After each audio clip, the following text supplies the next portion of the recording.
Prompt number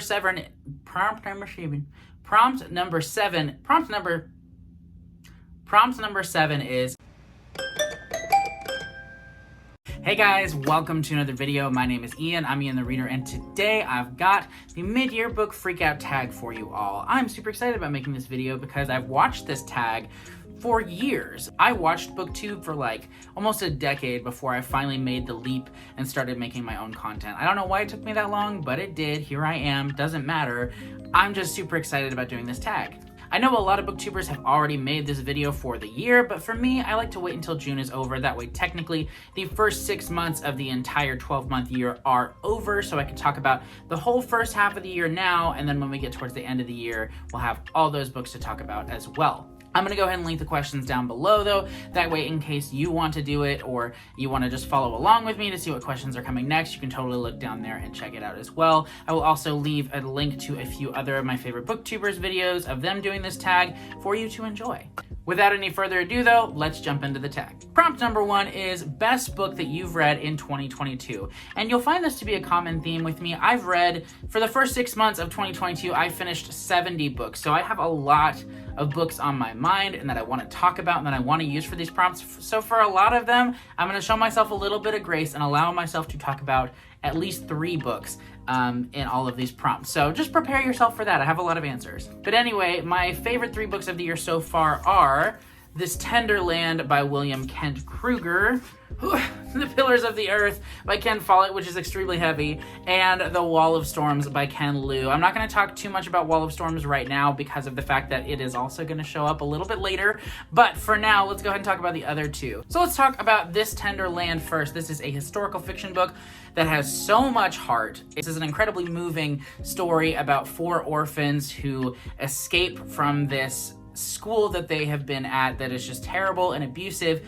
and they go on the run trying to find some new home for them. They have some family members on the other side of the country that they are now traveling to try to find, and it's just beautiful. This story is absolutely amazing. It's set during the Great Depression, which is a historical fiction time period that I don't get to enjoy as much as I would like. I feel like there's just so much focus on like the wars and things like that, and that's great and wonderful, but it was nice to have a different type of historical fiction book, and I thought that this was just absolutely incredible. The characters in this are so heartfelt. Like really, the author wrote these children characters so beautifully, and there's so much longing in this for just a sense of home, you know, and a sense of family that these kids don't have and that they find in each other, but there is certainly a long journey that they must go on to get to a point of acceptance. I adored this book. It moved me almost to tears. I'm not much of a crier, but this is beautiful, and I highly recommend this book. I cannot wait to try more William Kent Kruger. The Pillars of the Earth is also a book that I loved this year. I actually had quite a few 5 stars, but this one stands out in my mind because it is absolutely epic. This book is set in the 12th century, and it revolves around the building of a cathedral, and I mean, like, that alone seems kind of boring, I know, but you have an incredibly broad cast of characters. We cover a lot of time, and just the threads of narrative that are all so distant but come together into this beautiful arc throughout the story is just absolutely incredible. Like, when I first finished it, I had some flaws with it, but that's kind of a testament to the power of the story, because despite the flaws that I saw in this book and the little things that bothered me, I cannot stop thinking about this story. There are so many moments in it that are just resounding within me even now, and I adore it so much. I highly recommend this book. And the third and final book, and probably my favorite book of the year, is going to be the answer for question 2, so I'll go ahead and kind of talk about it as we transition into question 2, which is, what is your favorite sequel that you've read in the year 2022? And that is The Wall of Storms. I feel like this is kind of a basic answer at this point right now, because there are so many people on BookTube who have now read this book, and we all love it for the most part. I mean, I think there are some people who didn't necessarily rate it 5 stars, but there is no doubting the fact that this is an incredible work of fantasy that Ken Liu has created. Everything good about The Grace of Kings is like multiplied in The Wall of Storms, and every nitpick that I had about The Grace of Kings is alleviated in The Wall of Storms, and I love that so much. Not only do we get to see a massive expansion of this world, so many new creations, like not only like creatures of the world, but like scientific discoveries that have been made in this book are just like mind-blowing to read, and I loved that so much. And then in addition to that, you have some of my favorite characters that are introduced in this book. I've finished book 3, and I'm going to start book 4. I had kind of started it, but I wanted to wait a little bit and read some of the indie books I have on my TBR for the Indie Accords first. But man, oh man, The Wall of Storms is probably going to be my favorite of the series. I feel like it's going to be hard to top because it was just amazing. Like, and reading this book, it really made me want to see an adaptation of this, not only to see the world that Ken Liu has created in this series on the screen, but also just the grand moments that happen in the story are just like, oh man, it's like, I can't even talk. Do you hear me? It's like, my goodness, it is candy for the brain. It is amazing. It's candy for the brain, but it's also like a feast for the brain. It is, it's incredible. If you have not read the Dandelion Dynasty, then, you know, I mean, you're missing out. I'm not going to try to guilt you or pressure you into doing it, but wow, what a journey. All right, let's move on to question 3, which is new release you haven't read yet but want to. Okay, so for this I have quite a few books that I have on my radar for the second half of the year. As far as the first half of the year, I feel like I've kept up pretty well with the new releases that I care about a lot. That being said, there are a few new authors that I want to try, or like new to me authors that are definitely on my radar. The first of those is Dead Silence. I can't remember the author's name, but it will be on the screen. This is described as like a horror space story, like Titanic set in space, but with horror as well. And that sounds wild. I am super down for that. I love science fiction, or I say I love science fiction. I really love horror, and I'm getting more into science fiction, so this just sounds amazing. The cover is very gripping. Yeah, this sounds really wild, and I definitely want to pick this up this year. Another book that has really been on my radar, especially over the past few weeks, is Nettle and Bone. I've seen some really fantastic reviews for this. The cover grabbed my attention for sure, but the more I hear about this book, the more I hear about this book, the more drawn to it I am. And yeah, it's pretty short too, which I'm always down for a short book because I read so many gigantic tomes that I can always use an amazing short book just to kind of be a breath of fresh air. So I'm definitely wanting to read this, hopefully in the next few months. I have all of my answers and the questions written down here on a piece of paper, and it looks like the scribblings of a madman, which either is a testament to my own mental state or to my reading year, or both. Question number 4 is, what is your most anticipated release for the second half of the year? There are a lot of them that come to mind. Just to name a few, I'm super excited about Fairy Tale by Stephen King. I'm always down for a new Stephen King book, and the fact that we're getting a fantasy Stephen King book that is like 600 plus pages, like, this is amazing. But then I'm also super excited about The Winners by Frederick Bachman. I really enjoy this contemporary author, and I've read the first 2 books in his Beartown trilogy. I'm super excited to see what he does to finish off this story. I don't really know necessarily that it's necessary. Each book that he's written in the series has felt almost kind of self-contained, despite the fact that it follows the same main cast of characters, but he always manages to draw me back in, and so I'm super excited to see what happens in the final book of this trilogy.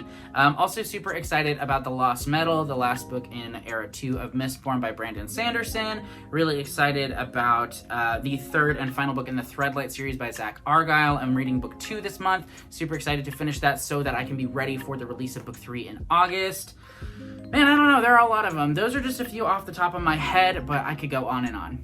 Question number 5 is, what is the biggest disappointment that you've read in 2022? And I'm choosing to see this as exactly what the question says, like the biggest disappointment, not necessarily the worst book that I've read, because the book that I've chosen to answer this prompt is not by any means the worst book that I've read. In fact, not by a long shot, but I had the highest hopes for this book and it let me down the most. And that book is Ordinary Monsters by J.M. Miro. Despite the fact that I wasn't crazy about this book, I feel like I can't shut up about it on my channel. It's coming up like all the time. But I just had really high hopes for this. It seemed right on my alley. This is a historical fantasy book set in primarily London in the 1800s. You've got magical abilities manifesting in children. You've got a institute for them to go to and be trained at. You've got a man of shadows trailing them. You've got this dark kind of underworld as well that they visit. So it had so many things that feel like the perfect recipe for me, but it was such a letdown. It was too long. The prose was not engaging or atmospheric in any way for me personally. Like, the prose really, I wanted it to be magical, you know, especially like with this cool cover and like the themes and the setting and all that jazz. It seemed like it would be really atmospheric when you read it, but on paper it just wasn't. It really wasn't for me. I know a lot of people are enjoying this book and I am super happy for them. For me, this was definitely a letdown. It was like a 3-star when I wanted it to be a 4.5 to 5-star. I will pick up book 2. I won't necessarily finish book 2, but I at least want to see how things go on and if my gripes with this book are appeased in book 2. Like I said though, by no means the worst book that I've read this year. It is a 3-star for me, and I've read some 1.5, 2 stars, like 4 or 5 of them, but that was definitely the biggest disappointment that I had. Question number 6? Yes. Question number 6 is, what is the biggest surprise of 2022 so far? And for that, I am answering with The Houseboat by Dane Barr. I was sent this by the publisher. I had literally no idea what it was about before jumping in, and I read it in like 2 or 3 days because I was hooked. This is a pretty short book. I'm a slow reader, but 2 or 3 days is very impressive for me anyway. But this book is set in like the 60s, I believe, in a small town in Minnesota? Not Minnesota. Where is it? Iowa. It's in Iowa. But it is like a noir mystery type story set around this swamp. You've got some really messed up characters, both as the protagonist and the antagonist. You've got a murder, and it's just like dark and like it's so hard to shake this book. It's so atmospheric in a way that clings to you even when you're not reading it. Like I'd start reading the book and then I'd put it down and I would just be in this kind of weird mood. Almost like I was living in the world of this book, despite the fact that I wasn't, obviously, and I wasn't even reading it at the time, but I just could not stop thinking about it. The ending is one that has also stuck with me. I'm not going to say why, but you should definitely read it and find out, because this book was shockingly good. For a book that came out of nowhere that I had literally no idea about, I just picked up on a whim because the publisher sent it. For it to amaze me as much as it did was just such a surprise. This was a 4.5 star for me, and I loved it so much. Prompt number 7 is favorite new author. So I'm going to go with a debut author for this one, an author that truly blew me away. That author is Richard Swan, the author of The Justice of Kings. This book is everything that I love. It was a mystery set in a fantasy world, kind of grimdark, with just 2 very compelling characters in this world that feels super grim and like it's bloody and awesome, and the main character gets to deal out the king's justice. He is the detective, the judge, and the executioner for this land that he is in charge of. He's not like the king or anything, but he deals out the king's justice, and it is awesome. And I just love this book so much. It was twisty, it was twisted, and I had a blast with it. And that's why I say he's my new favorite author, because I'm amazed. Like, this book was everything I wanted it to be and more, and I cannot wait for more information about the second book. I think the title was announced. I can't remember what it was. I'll put it here, but I'm ready for a cover. I'm ready for a release date. Give me book 2 now. We'll also go ahead and mention an author who has a lot of books out that I've now only read 1 book by that I'm super excited to read more of. That is Robert R. McCammon. I read Boy's Life back in January. This was actually the first book that I finished in 2022, and it was a 5-star. I loved it so much. I feel like I've seen a lot more people talking about it over the past month or 2, and thank goodness, because this is a gem. I loved it so much. I cannot wait to read more by McCammon. Question number 8 is normally new favorite fictional crush or something like that. That's dumb to me. Like, I am not at all like a fictional crushing kind of person. I'm crushing on my wife, man. So instead, for number 8, I'm going to answer for the prompt my new favorite sci-fi or fantasy creature of 2022. Part of me wants to talk about the Garnoffins from Dandelion Dynasty, but instead, I thought I would go with a little bit more of a different angle on something that almost feels humanoid, but is also super not humanoid, and that is the Shrike from Hyperion. So I really enjoyed Hyperion when I read it last month, and one of my favorite qualities of the book that I didn't really talk about in any of the videos that I discussed is the Shrike. Is the Shrike a dude? I think the Shrike's a dude. I can't remember. But anyway, the thing about the Shrike is that he is present in the story, but he's not like a main character by any means, and he's not nearly as present in this book as I imagine he will be in the second book. But he does make a lot of different appearances throughout the story, and every time he was on the page, I was like glued. I was like, oh my gosh, what is going to happen? What is going to happen? And I loved it so much. He is intimidating. He is terrifying. He is like awe-inspiring as well. Like, he's physically described in like some of the craziest ways. I'll put some images of him up here. You've got like this picture, but then you've got other stuff like this. and this as well. And it's just like, what? It's crazy to read about. I had such a good time. I'm so glad that he is at the center of this story, and I cannot wait to see the things that go on with the Shrike in the second book. So for question 9, we have newest favorite character, and I want to go ahead and talk about a character that I'm not crazy about, but at the same time, like, I wouldn't want to know this person by any means, but every time this character is on the page, I know that something interesting is going to happen. And that's something that I love. Like, more than any other character in this series, I love when this character is in scenes. And the character I'm talking about is Gia from the Dandelion Dynasty. So like I said, I'm not crazy about her by any means. In fact, I really don't like her because of a few things that happen in some of these books. But she's fascinating. Like, as the story goes on, every time something strange happens with her character, I am more and more like in awe of what Ken Liu is doing with her, because she's just so unpredictable. She does so many things that I understand but don't agree with, and I love reading that. I do. Like, I don't want to necessarily love every character on the page. Sometimes I just love the characters that I hate, and that is the case here. I love to hate Gia. She's great, and she's the worst. Question number 10 is books that made you cry. So I'm not much of a crier when it comes to reading. I get emotionally invested, don't get me wrong, but the tears just don't really come. That being said, there are 3 books that I've read this year that have made me tear up a little bit and have definitely given me a little lump in the throat. First of those is Hyperion. One of the Pilgrim's Tales within this book in particular was incredibly moving and heartbreaking and just so sad. And I definitely got a little teary-eyed in it, not as much as other people might have gotten teary-eyed in it, but I did get teary-eyed.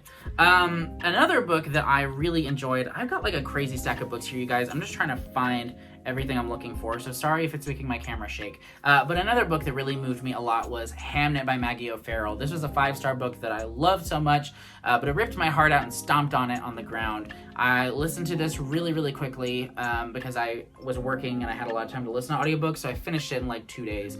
And the whole time I was just sad. I was really sad. It was beautiful, but man, it was emotional. So yeah, it's really good. I love it. And the other one that made me tear up was This Tender Land. This actually made me tear up at 2 points in the story. One of them was a really sad moment, and another was a really happy moment. So that's nice, right? Moving on to a much more pleasant emotion, though. Question number 11 is book that made you happy. And for that, I want to talk about Traitor's Blade by Sebastian de Castell.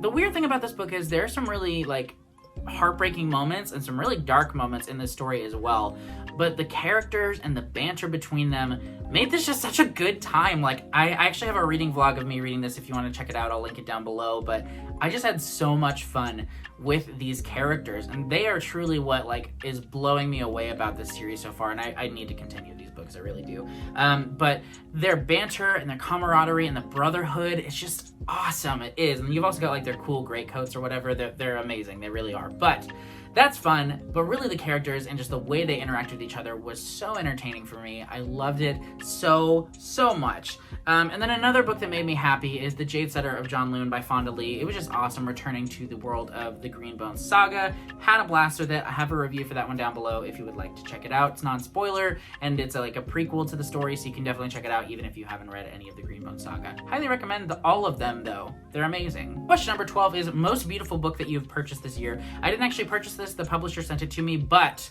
The Hunger of the Gods is gorgeous. I mean, this wolf is terrifying, but like it is awe-inspiring as well. Look at all these little people down here. They gonna die. They're not gonna make it. And you know, they should be happy that they get to die by such a beautiful creature. I enjoyed this book. I didn't quite enjoy it as much as I enjoyed the cover. It was like a 4-star for me, and that's kind of disappointing because The Shadow of the Gods was one of my favorite books of last year, but the cover, A++.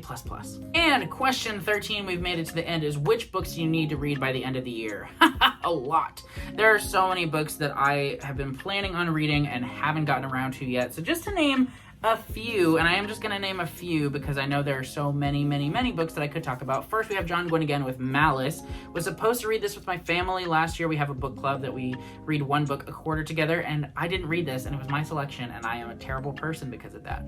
Definitely need to read this one. I challenged myself to read a bunch of classics this year, and I've totally failed at that, but I do still want to read two classics quite badly. Those are The Count of Monte Cristo by Alexandre Dumas and Charles Dickens' David Copperfield. Alexander Dumas and Charles Dickens are two authors that I really want to get more into. I've read one Charles Dickens and none of this guy's, so it needs to happen, and these two chunkers are the two classics that I definitely want to prioritize this year. And two self-pub books that I did want to mention that I really want to read this year are Illborn by Daniel T. Jackson. A lot of my friends have read this and said it's amazing. I also follow the author on Instagram. I mean, he's an Instagrammer too, I guess, but primarily the author. I follow him on Instagram, and he's just been hyping up his book for like 2 years, and so I gotta read that. And the other self-pub book that I'm super excited about reading is A Touch of Light by Thiago Abdallah. I actually won this book in a giveaway hosted by Patrick Ryan. I'll go ahead and link his channel down below. Definitely check him out. I am so excited about reading this book. I've heard some amazing things about it. I'll go ahead and link some reviews to it down below.